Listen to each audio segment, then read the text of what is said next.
एका किलोमीटर मागे 76 कोटी रुपये मिळणार असतील तर निवडणुकीचा खर्च भरून काढण्यासाठी सरकार शक्तीपीठ महामार्ग करणार, प्रसंगी बळाचाही वापर करेल.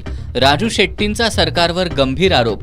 महामार्गाला निकराचा विरोध करण्याचा शेट्टींनी दिला इशारा. तुमच्याकडे भांडवल नाही म्हणून तुम्ही जागतिक बँकेचं कर्ज काढता, खाजगी क्षेत्रातून भांडवल उभा करता आणि रस्ते पूर्ण करता आणि टोल मधून ते पैसे वसूल करता.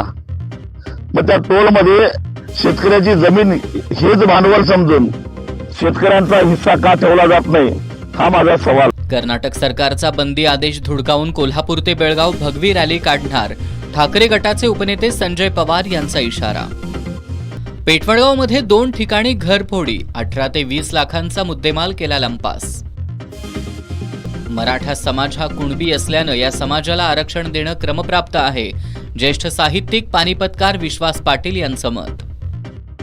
तर मला असं स्पष्ट वाटतं, मला काही आंदोलनात कुणाच्या बाजूनं किंवा अगेन्स्ट भूमिका घ्यायची नाही आहे, पण हा संघर्ष वंचित आणि भाग्यवंत या दोन्हीतला आहेत. आणि 60-70 भाग्यवंत कुटुंबांसाठी लाखो वंचित मराठ्यांच्या